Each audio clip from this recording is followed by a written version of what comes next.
Good morning, everybody. Good morning and welcome on this wonderful sunny-ish, depending where you are in the country, Saturday morning. People are already putting good morning in the chat box. Literally, we just opened the show and you guys are typing in already. Calm down, calm down. Look, welcome to our open door show. You know the name now, and that's going to stick. So my name's Richie Clapson, for those that don't know, and I'm here with the other half of propertyCEO, Mr. Ian Child. Good morning. Look at that. He waves, he talks, he smiles. It's great, isn't it? I've got the whole waving and talking thing pretty much nailed on now. Yeah, it's all good. You've got it mastered. Anyway, guys, look, it's great to have you here. And just in case it's your first time, and I know there's some people on here today that I don't recognize the name, so I'm sure of you it's the first time. Let us just tell you a bit about what you've let yourself in for on this Saturday morning. Well, look, we aim to give you 45 minutes, quick fire today, non-stop positivity. And it's all set around the theme of business and property development, isn't it, Ian? Certainly is. Richie and I run a company called propertyCEO. And basically, our day job is training people how to become successful, small-scale property developers. Because I think many people like the idea of developing property, but they can often worry it's going to be a bit risky, a bit complex. So our job is to give them the support and training that they need to do it safely and to do it obviously successfully.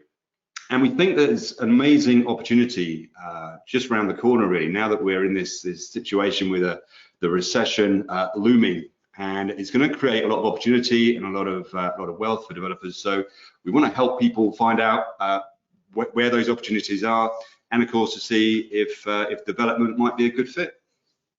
Yeah, so, you know, guys, we know there's a bit of a pandemic out there. We know that we're probably heading into a recession. You know, that's fine. We don't dismiss that. But inside these four walls, or your four walls, or if you've got 5 or 6 walls, depending on the shape of your room, we're all about half full and being super positive. So that's what it's about. And of course, recessions, they create opportunities, but only for those, of course, that seek them out, rather than waiting and, you know, for everything to settle down. I was speaking to someone yesterday and they said, do you think I should just hang on for a bit? No, you should be really busy now, looking and doing stuff. So we're about serving up advice, predictions maybe, guests, come on to that in a sec, a bit of training, and above all, we're going to have a little bit of fun doing it. Please, of course, put your questions in the chat box as we go through, because if we don't have any questions, we're all just going to sit and look at each other. And today, we are very lucky. We've got a very special guest with us that you asked us to bring on. So I'm going to come to that in just a sec. But first of all, just a few of you here, good shout out. There's a stack of people on today, which is really, really good. So Bob, Karen, Hitan, good morning, Hitan, David, Jenny, Michael, Chris, Raj, Akin Kunamai. Hopefully I've got that right, Akin. I shouldn't have said your surname. People, maybe you're not supposed to be here. You should be somewhere else. Apologies for that. Edward, Stephen, Vijay, Rajit, Debs, Amit, Ava. Good morning, Ava. Welcome to you. You came on the show very towards the end last time, so hopefully you're going to get the whole lot today and enjoy the whole experience. What a Saturday morning you're going to have. Jenny, hello. Haven't spoken to you for some time. Charlotte, Yvonne, Alison. Oh, God, it goes on and on and on and on. Pardeep. The gang's all here. Welcome, Pardeep. Pardeep is actually, Pardeep, you could be a special guest. Pardeep is our newest mentee, literally just joined the program yesterday. Pardeep, welcome to you. It's great to have you on board here. Ashley, Jacqueline, Yoko, and many more. I'm sorry if I haven't mentioned all your names. And of course, a few of you are giving us a shout out. Stephen says, don't forget me. Stephen, we would not forget you. If anyone knows Stephen, or the Stephen I'm talking about, he doesn't half chat. He really chats a lot. So top of the morning, says David. Alison says, good morning, gents. That means maybe, Alison, you're here without Dom. Who knows? Deb says, good morning. Just had to get our bacon sandwiches and coffee. Bacon sandwiches and coffee? What? We're doing all the work and you're just sat there eating bacon sandwiches and coffee. Not I like it. And Ritesh has made a comment. The Primark shirts seem to be back in fashion. Well, I don't think they ever went out of fashion, did they? They didn't. Primark. I should say, guys, can you give us a wave? Make sure you can hear and see us, because Ava's just said, is Ian's camera working as he isn't appearing? Okay, can you excellent, can you give me a wave if you can see Ian's camera, please? Ava, yeah. It looks like it's just you. You may need to adjust some of your settings, although Ava, if I might say so, maybe you're at a distinct advantage if you don't have to see Ian this morning. But anyway, I'll let you decide that for yourself. Although it's been an interesting week, for those of you that are very sharp-eyed, you might notice that there's a very subtle difference in the set. Somebody got a little bit upset during the week that that the television screen in the background for them was smaller than the other person's. So said other person had to move their entire set 1 foot further forward so that it's even things up. So not that we have any prima donnas on the team, but yeah, I'm now sitting. My TV in the background is, well, frankly, actually, it still looks a little bit bigger, but there we go. And the makeup lady still hasn't visited Richie, so you still look like a pack of uncooked sausages thrown out down a coal mine. But it's all good. Right, have you finished? Yes. Right, guys, you asked us to bring on a commercial agent. You wanted to speak to a commercial agent and ask a commercial agent what's going on. We've been priming you over the last couple of days on social media to come up with as many difficult questions as you can. So hopefully you have. So we've got on a very special guest today, a good friend of mine. I've known him for a few years, a chap called Duane Walker. He owns and runs a company called Primmer Olds BAS, a commercial agent, very well known, very well established, one of the premier, probably the main commercial agents down here on the south coast. So let's see if Duane is with us. Hopefully he's with us, because I just built him up. If he's not with us, now we're going to look pretty silly. But Duane's here ready to ask your questions, so please start getting your questions in the chat box. Let's give him a hard time, eh? Let's find out what's going on. This is your chance to see what is happening. So Duane, can you hear me? Yes, good morning. Excellent. Let's see if we can turn your camera on. Duane, can you turn your camera on for me? Brilliant, Yeah. brilliant. There he is. Guys, just give us a quick wave and just let me know that you can hear and see Duane. Duane, say good morning just once more. Good morning, everyone. Excellent. People can hear and see you. Guys, Stephen says, I'm ready. When do we start buying? Okay, so I guess that's a question. We'll come to that in a minute. So please, yeah, put your questions in the chat box and we will get going. Ian, do you want to kick us off? Yeah, well, Duane, do you want to give a little bit of a bit about who you are and what you do? That would be good for us to just get a bit of context. Yeah, so I'm a chartered surveyor and commercial property agent, advisor, valuer.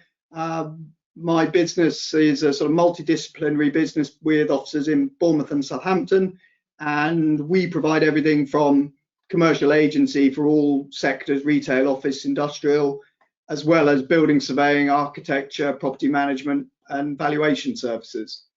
So a bit of a mixture of things. Bit of a mixture. And you guys, I guess, would have gone back to work a week or so ago now. How have you found it in terms of how busy has it been? It's picked up massively. The first 3 weeks of lockdown, you know, it was the pause button, like I think it was for everyone. The phones just did not ring. But from last Sunday, whenever it was, when the change was made, the phone calls have just tripled overnight, and day on day they've picked up, and the email inquiries, which is incredibly positive, really. We've even got, you know, we've agreed transactions in the last week, which is good. Fantastic. Wow. Excellent. Shall we kick off with the questions that are coming in then? So I've got a question here from Raj, Duane. It says, good morning, A-team. So I think that's all of us, Duane. We are going to include ourselves in that as well as you. It might just be you, but I think we're going to take that credit as well. Question for Duane. With the change in society behaviour towards work and shopping, how do you see the movement towards the use of commercial premises? That's an interesting one. So really, you know, people, this question, I guess Raj is saying that as a society, we're perhaps not going to go out and shop as we used to. Maybe we're going to want to do things differently. So is there going to be a change in commercial premises? Now that could encompass retail, office. Interesting overview question. What do you think? It's very wide. I think certainly if you look at the towns and city centres, we've already been evolving and having to reimagine our town centres to make them more service orientated. People are shopping less, you know, for pure products. It's been main service industries, cafes, bars, hairdressers, things you can't do online. I think that trend is probably going to continue. I think, you know, we've fast forwarded in terms of online shopping over the last few months, you know, and moved that forward perhaps, you know, a couple of years in terms of where perhaps people were with their shopping habits. the key question is regarding really the hospitality and leisure industry when it comes to that, because how quickly will that come back?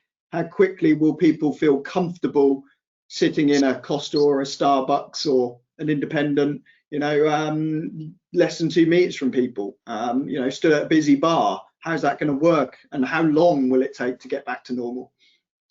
Yeah, interesting. Well, let's follow that up with a question from Stephen, which I mentioned when he first said that, but I think it's a genuine question.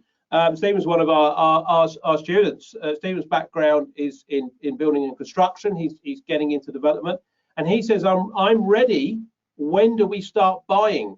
I mean, so just in your opinion, when should people start making offers and start buying things? Now, you might be biased because you're an agent. You might say, well, tomorrow, but what do you think on that? Yeah, at the end of the day, no time like the present with anything in life. Just get on with it and get out there and start looking and start doing things. I think the tricky thing will be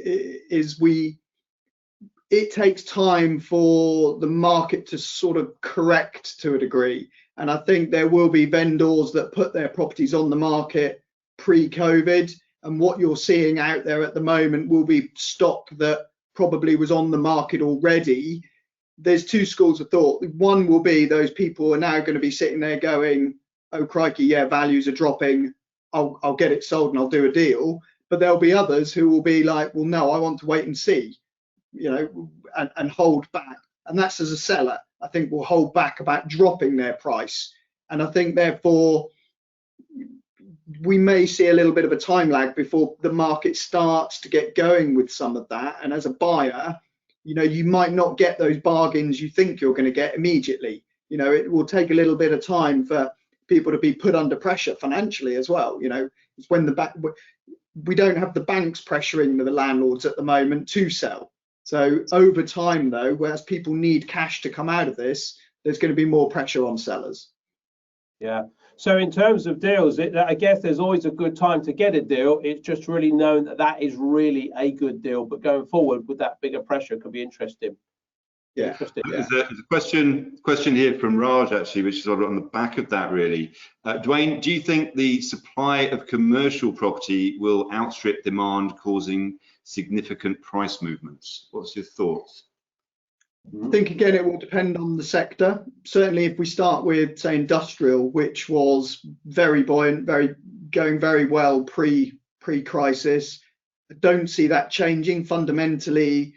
In the south, particularly, there's a shortage of small units for owner-occupiers, businesses. Interest rates are still incredibly low, and with online shopping, more warehousing and production. So that sector, I don't see that you're going to get bargains. Retail, undoubtedly, there are going to be bargains and some fallout. I think there will be pressure, particularly with the big, large property funds, to shed some of the high street retail that they've got within their portfolios. They've been hit massively hard by big retailers going under. So I think that is a sector you're going to see the most number of bargains. And officers, again, with your guys, a lot of them have probably been looking at B1A to C3 conversions. We started to see, those opportunities drying up over the last few years. There weren't as many buildings as there were. There's been a lot of that going on over the last sort of however many years now the policy came in. We might see some more of that again, as people's attitudes to office space change. But I don't see, officers aren't dead completely from an occupational point of view. Do you think obviously there's been quite a few announcements out there from larger businesses who have basically been forced now to incorporate and integrate home working into what they do, and they're now saying that the future for them potentially is instead of having 1,000 people in a central location, it's kind of maybe a smaller unit with a lot more home working. Do you think that this enforced home working is going to have a big impact on the market? I think it's definitely going to have an impact. I was talking to a software company this week, which was, projecting numbers of staff going up from 50 to 100 pre this. They're now saying we're 50 to 80, and that's going to slow that growth. But now, instead of them all 100% being in the office, we're going to look at 50% being in the office. So there's going to be a lot of that. But I think the problem that there is a bit of a knee-jerk reaction here, I think, from employers saying we're coping, we're working. But what they're not looking at, I don't think, is the well-being and the welfare of their staff and the way they're set up at home. A lot of people are craving getting back to the office. You know, in my own team, they're working okay, they're doing the job, but they want to get back to the office to communicate with their colleagues, and they want face-to-face. And a lot of people are working from kitchen tables, a little table by their bed. You know, I've got a home office, I'm pretty well set up. But a lot of staff, particularly at the lower paid end, don't have that. And you're going to start to see employers cottoning on sooner or later to DSE issues with their setup and tribunal claims about back problems and things like that, if they continue and just say, well, work from home as you are, without properly setting that up for people. So I think, yes, there will be a shift. There's always going to be people growing. There will be downsizing. But you know, the serviced office is a big trend that we've seen, and I think that's one that you know, the spotlight is on at the moment because of the social distancing and the shared facilities and the risk of transfer in those places. Yeah, Duane, just to add to that, I mean, I totally agree with you that I think this sort of panacea, the home working, will disappear quite quickly, because I think it's all great fun. But I have, I'm lucky enough at home, I have an office in the house, but I detest it because there's always something going on in the house which disturbs me. I'm lucky enough to have a separate building at home which I can go to down the garden. So that worked. So I do think people working at home, as you say, many on the kitchen table or the bedside cabinet will wear off, and that social interaction desire will come back. But something I've talked with people about is the serviced offices are great. I actually think the issue of social distancing and stuff in time will disappear. Whether that's with us for 6 months, 12 months, there will be a solution for that in some way. Okay, whether it's a full treatment, cure, or whatever, I think that will get over that. But the desire to do things differently for companies and individuals and not have to commute and so on, perhaps some of that will stay. Yeah. But for many of us, going into a Regus type serviced office is just not palatable. They're pretty, you know, some of them are pretty cold. They're horrendously expensive for the space that you have to rent. And a model that I've been talking about, which I don't believe exists, but is actually for people to purchase their own pod offices. So take an existing office which maybe a large commercial user now does not require, and split that into 15, 20 square meter pod offices. But let's say the three of us, Duane, you, myself, and Ian were sort of self-employed, and we didn't want to work at home on our kitchen tables. And I said, well, look, I'm going to buy a 20 square meter office, and you guys, do you want to come and rent a desk off me? I might be able to get a little mortgage to buy that space. That's slightly more complex at the moment, but I can find funders that will do that as a developer. And I buy myself my little space, which has got a little kitchenette, a little WC, you know, quite small, quite compact, but it's enough to be isolated if I want, but I'm in an environment with others. So I can actually purchase it. I might be able to purchase something like that for 80, 100 grand. Mortgage on that is far, far less than what I'd pay a Regus. And of course, I can convert existing office buildings without planning to go and do that. What do you think of that model? I think it will work for some, particularly, you know, it depends on where you're at in the stage of your business, because again, you know, that's great and it gives you that cost-effective way and ownership, which, you know, we're in property, we're generally into ownership. You know, it's about an asset class and earning money and long-term investment. But a lot of these businesses there are growing and growing at a fast pace, and the whole key around serviced offices is flexibility. You know, if your numbers go up, your numbers go down, you can change your space. Yeah. If you own it, you are more restricted in terms of movement and transaction times there.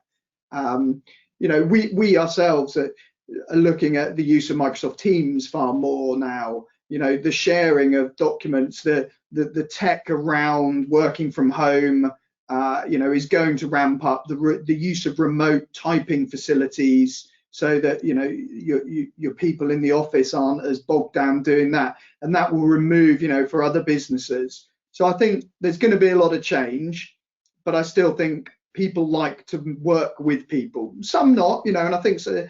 I know somebody who's an IT person and he generally works from home anyway, And he's like, I'm saving so much money commuting. He said, I pretty, can do my job seamlessly at home. I sit there plugged in all day anyway, doing nothing but, looking at a computer screen. What difference is there for me? Now, that's fine if you have got a good social network out of work. But for some people, work is quite a hub for their social scene. Yeah, I mean, Ian's a bit like that, to be fair, Duane. He doesn't have any friends outside of work. He just has to come in and socialise with us. Just a shout out for a few other people that's joined us late. If you have joined us late, we've got Duane Walker on from Primmer Olds, who's commercial agent, Primmer Olds BAS, I should say, in Hampshire. So please fire any questions in. But yeah, Karen, Simi, Gideris, Anthony, Becky, Simon, Martin, Maria, Rebecca, Daniel, etc. You've all just joined us. So welcome, come on board here. Philip has asked a question. Good morning.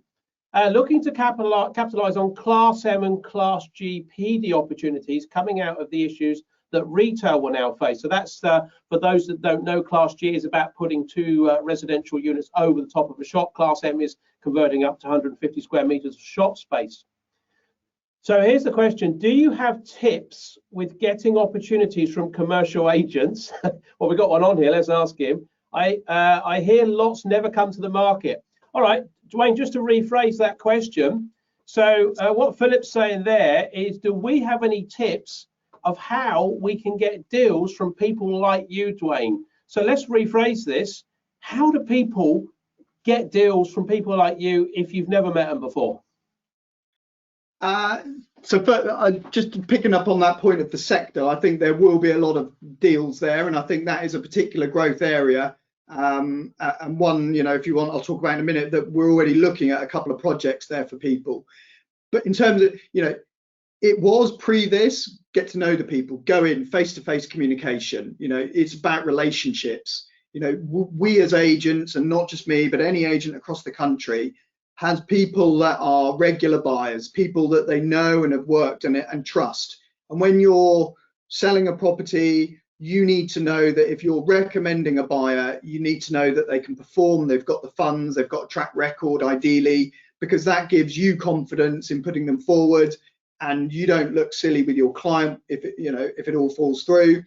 And that's important for a vendor, particularly where there's a distressed vendor and they want certainty on a transaction.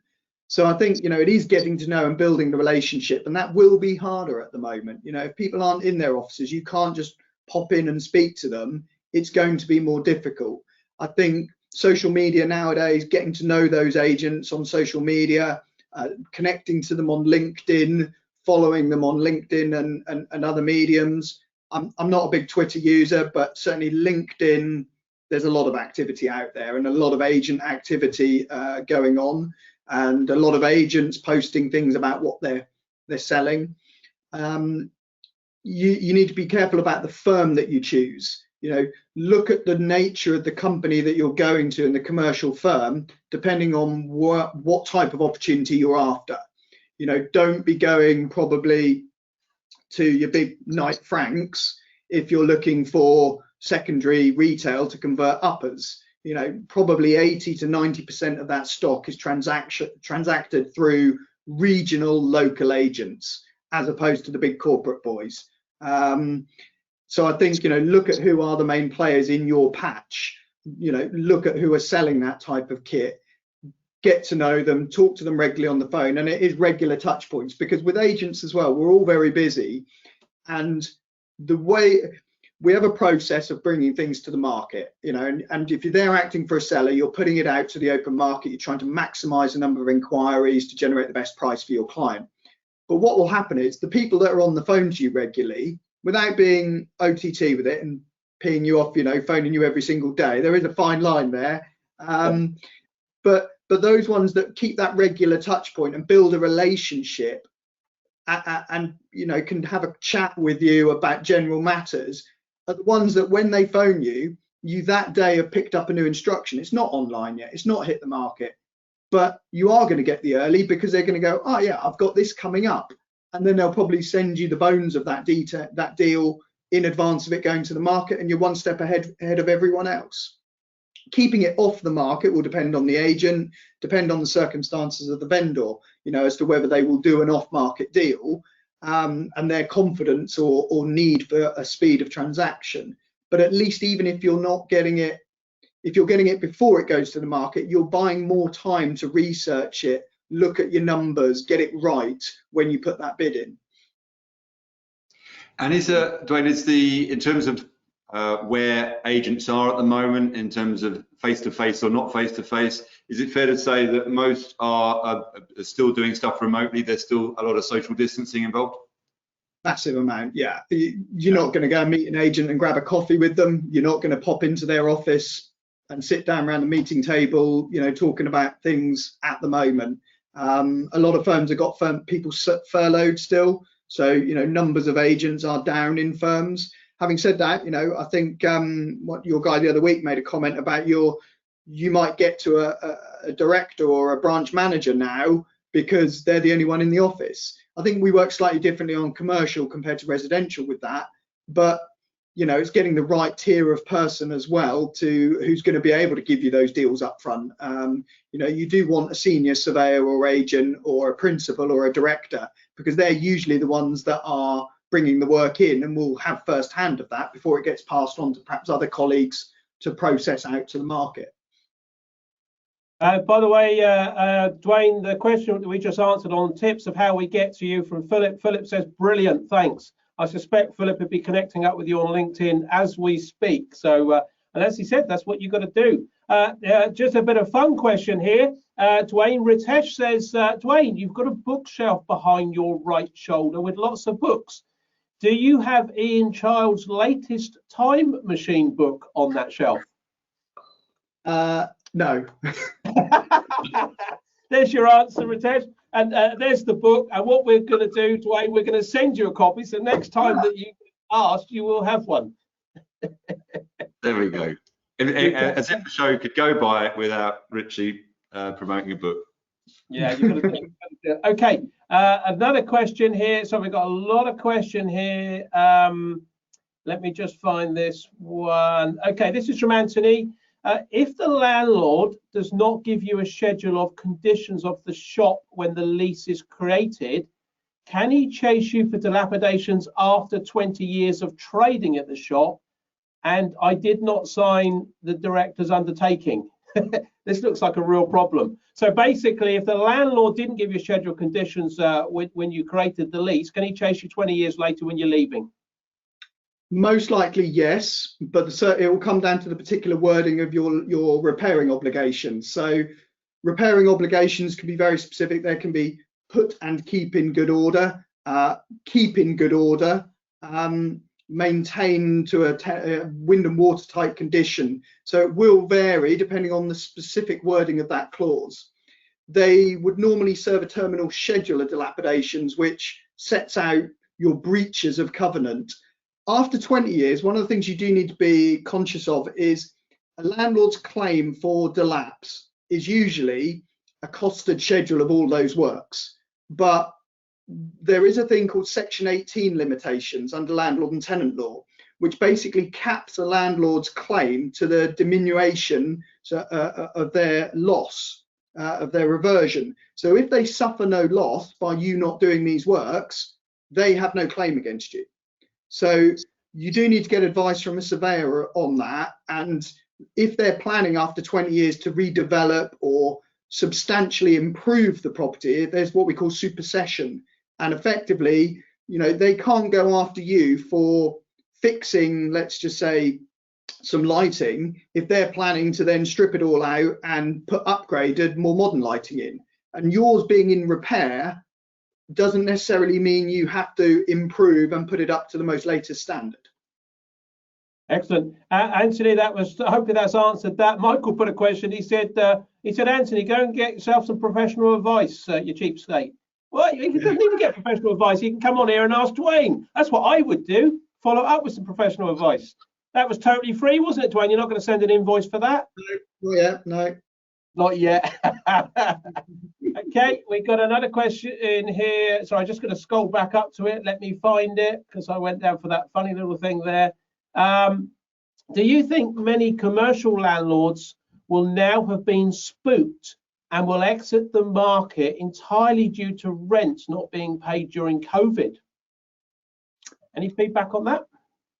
Yeah, I think there will be quite a few. I think that there's a mixture of landlords out there across, the spectrum, from people with them in pension funds, in their SIPs and SASs for commercial property. There's people owning them individually that are perhaps retired and rely on that income stream. And if they haven't been getting it, that's going to hit them hard and may start to make them think about whether they really want to hold that asset.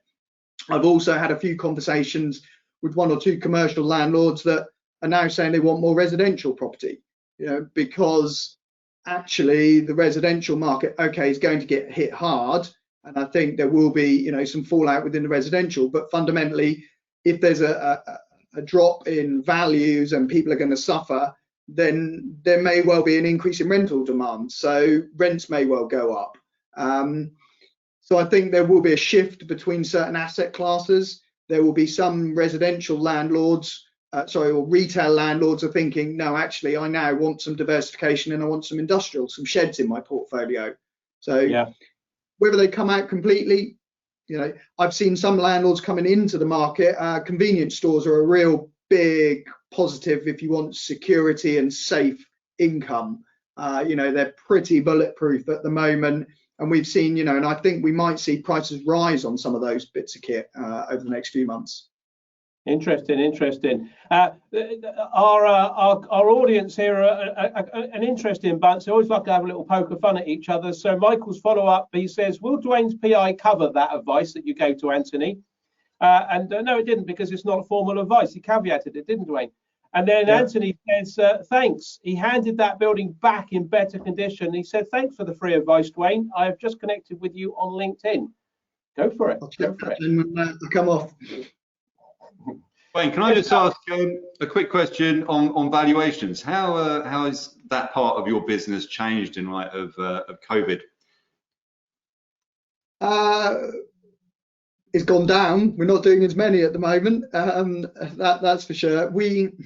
So the RICS brought in what we call an uncertainty clause, which we now put in all of our valuation reports at the moment, which effectively says the evidence that we are relying upon, which 99.9% of the time is going to be pre-COVID, carries less weight in today's market and therefore attaches more uncertainty to the valuation figure, and suggests therefore that any lenders or anybody relying on that report needs to keep it under regular review. I think the difficulty for valuers is, where do you pitch that value today? If you're valuing it today, tomorrow, where we haven't seen the market drop yet, we haven't got the evidence to rely on to say it's now dropped. Are we building in already as valuers that slight drop because we know demand is going to? We'd be stupid not to be perfectly honest, look slightly more negatively on the values, because with unemployment figures massively going up, there is going to be fallout there, and I think that is definitely going to impact values for valuers, but it's going to make our jobs quite tough over the next 6-12 months. Interesting, good stuff. Got a question here from Michael, which is probably more of a general question, and we'll answer that one. I think I'll answer it in a very simple way. But Michael says, what about mortgages for people to buy the properties once developed? And I think, Michael, there, if you're thinking about getting into development and you're thinking about then developing something and exiting something, I think I had a discussion yesterday. I was presenting and running some Q&A sessions yesterday online, and people were saying to me, what about prices? What about people getting mortgages? What about all the uncertainty? Yet we had just come out of another presentation where a guy was presenting some graphs from Savills. Don't want to mention them too much, but I don't know if you've heard of them. They're a bit of a shoddy outfit, but anyway, they presented some interesting graphs, and okay, they're just based on predictions, but they were talking about the market recovering from a residential value point of view. I think this was it, don't quote me on this, but it was recovering by 2022. All their graphs and scenarios said prices could be back where they are pre-COVID in beginning of 2022. And what I said to people is, well, let's look at this from a development point of view. If you're just starting out in development, let's just say right now you've just started getting trained in development. Well, it's going to take you 5 or 6 months to get trained. Even if you are already educated and you're about to look at a deal and you've just you've connected up with LinkedIn with Duane. Your Tuesday, he gives you this cracking deal because he's such a lovely fella, and you then start pushing that deal. You're 3 months probably away from actually securing that deal. You've then got to go through. You've got to design it. You've got to procure it. You've got to build it out. You've got to get it on the market. The chances are you're not putting it in the market, particularly if you get your timing right, till the end of 21, 22, beginning of 22. So you're putting it back into the market as a reasonable sized development. I'm not just talking about a quick flip or a quick refurb, but a scheme, 5, 6, half a dozen units, whatever. It's going to go back into the market in early 2022. Well, prices might have stabilized by then and mortgage availability will be there. Yeah, there's a little bit of a tough time slightly at the minute, but I think that will all settle down. So I don't see that as an issue going forward. Let me, so that hopefully, Michael, that's answered your question. Another question for Duane. Duane, here we go. This is from Yoko. Serviced offices, that's how it's titled. It says, if small scale, I believe that pricing to such users, because we were talking about that now, will be critical to make the building as an investment. The question, though, Duane, is a question on yield. What sort of yield do you think a small serviced office should produce? Very tricky one. There's a lot of factors, depending on where you are in the country as well there. At the upper end of the market, it's a very specialist area, and you've got to look very closely at the void rates and the turnover of tenants and the running costs of that building.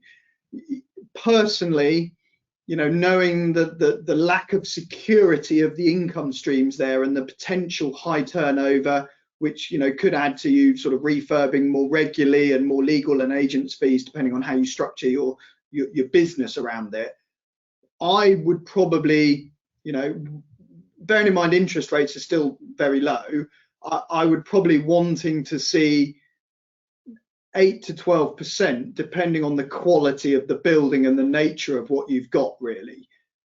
Because it's management intensive, and you've got to, and it depends whether you're factoring in a profit margin or a cost for you as a building manager, a business operator of the serviced office, because there's two sides. There's the investment of a serviced office centre, and then there's the operational side, which takes time and resources. Excellent, good stuff. Right, I've got a question here, which let me just go and find it, from Kevin. Kevin, I'm trying to find your question. It's further up the list here. So talk amongst yourselves while I find this question. Right, here we go. Whilst you find that, there was one you mentioned when we were speaking earlier, Duane. You started to mention about a growth area that you'd had a couple of opportunities ongoing at the moment, and I know we continued the conversation into a different direction. Do you remember what that growth area was that you were referring to? I think when Richie asked the question, he sort of started about conversions of retail and uppers above retail, and then it was about how to find the deals. I think those as an asset class, there is going to be a lot of fallout. A lot of people need to start to look at what they're going to do with their retail properties. And in our towns and cities, there is a massive amount of unused, unwanted space above shops.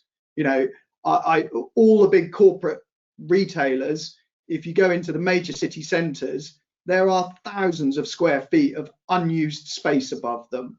And it's a difficult one because some of those areas you won't get to as a local developer when they're owned by big corporate funds. But they're on a smaller scale. Only in the last week, my architect in our business is looking at 2 different properties for 2 different retail landlords. That one, the tenant is paying, but they've only got 12 months left on their lease. So we're already talking to that landlord saying, well, what are your options going to be? Because they might fail, they might not renew in the next 12 months. So we've already got our architect looking at reconfiguring a staircase, putting a prior approval in to convert the upstairs to a flat, so that if it gets to that point where the tenant doesn't renew, we're ready to go with that for them. Similarly, on another one where we've had one of these escape rooms as a tenant, and again, they've struggled. It's a service industry, hospitality, and so again, there we're looking at that building with that landlord to see how we can add some value at this time and get them ready should it become empty and become a problem for them. Now, some landlords will want to do that themselves and do it. Others will just want to sell it and get you guys as developers to come and buy it and do it.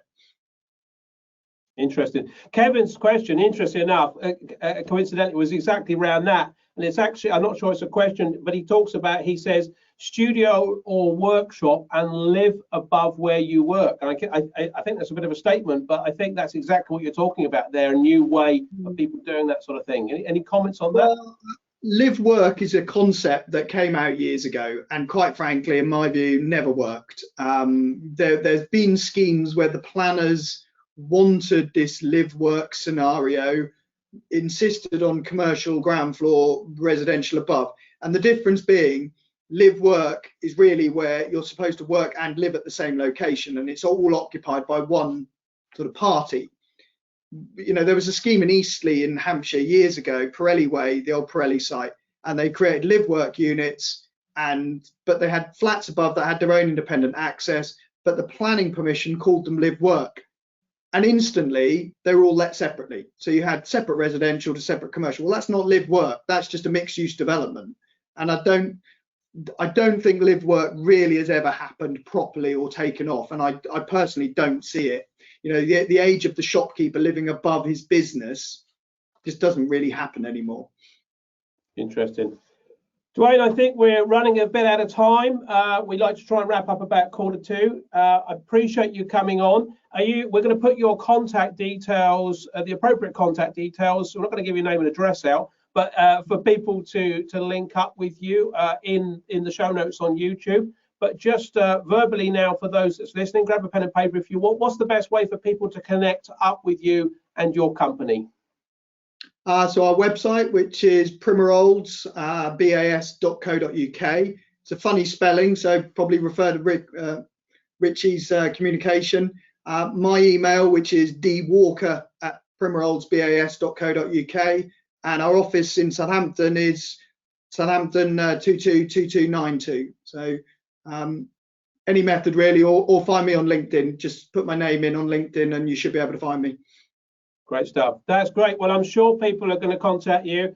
Pardeep said that was excellent. Many thanks. So that's good. Yoko said thank you so much. I think they've really enjoyed that, Duane. Guys, give us a quick wave if you want us. We didn't get all your questions answered. Give us a quick wave if you want us to see if Duane will come back at another time. Sorry, Duane, no hands gone up there. No one's interested.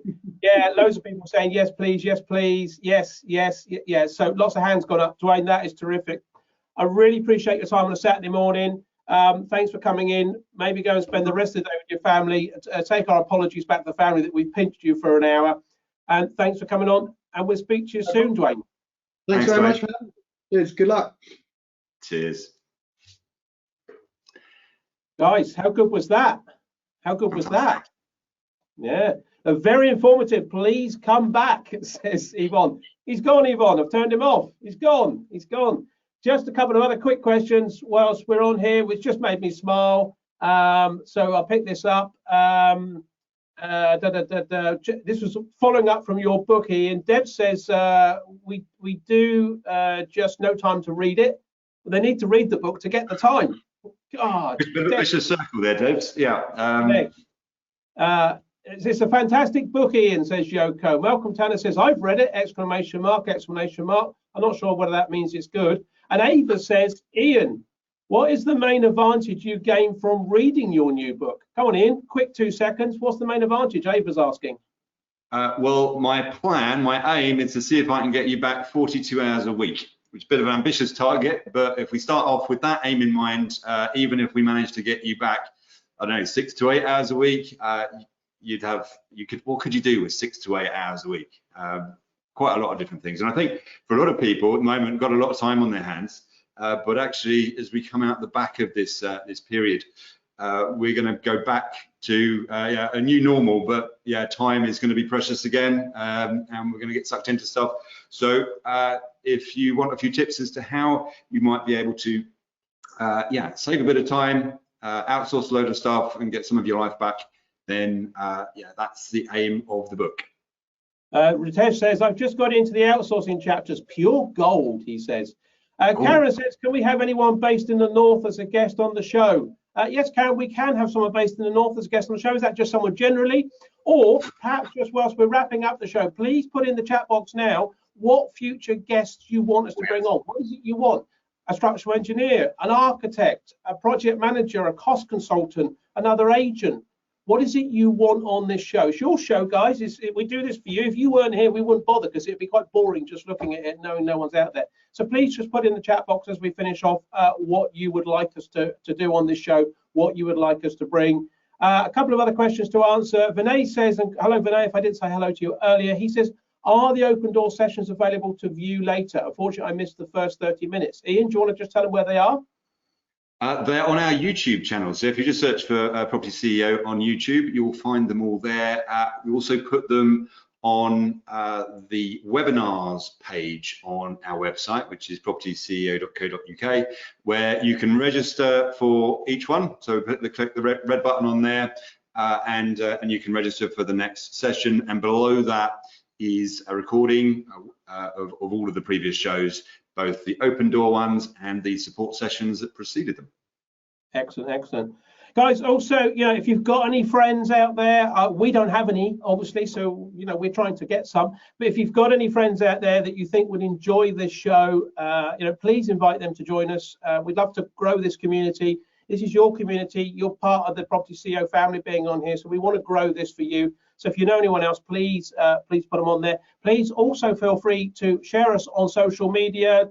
I don't know what you've got to do. Share us on Instagram, Facebook, LinkedIn, whatever. Just tell people about us. That's really good for us. We have a closed Facebook group. I know a lot of you are in it. Some might not be. If you're interested in that, then connect up with us. It's called Business Owners Creating Wealth Through Property Development. But just search myself and Ian, and we're more than happy to invite you in. You might not get past the criteria, but we'll try and see what we can do there. And as a final, just a little bit interesting, we always put this out there. A lot of people are asking us, and again, we're discussing it again today, where the opportunities are coming up out there at the moment for developers. And the constant thing that keeps going up is the retail space and the high street.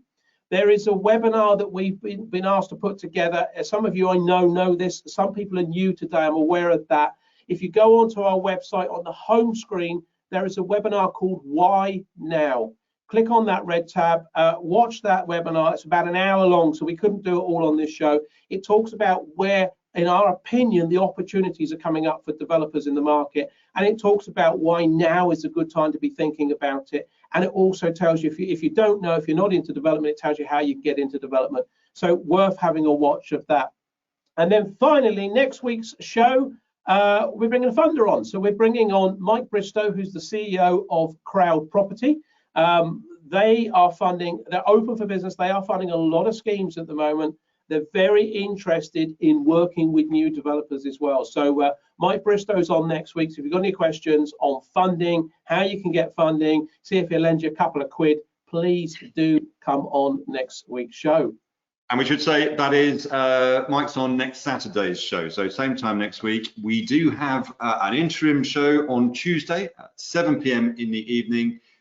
The sun will still be shining, I'm sure, and we'd love to see you there. Again, we'll be sending out emails on Monday to invite you into that. But of course, if you go onto the webinars page a little later today, you should be able to register for that directly when we'll be taking more of your questions and hopefully giving you some answers.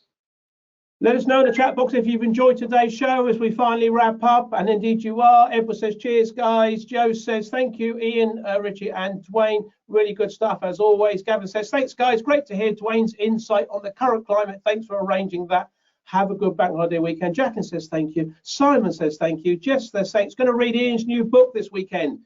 I'm not. Anyway, so that's going to be good. Another great webinar, says Malcolm. Ritesh says, excellent, thanks. Yoko says, that's gone. Ava says, thanks, guys. It's amazing, as always. Thank you. You are amazing for being with us. See you on Tuesday. Have a good weekend. Bye-bye.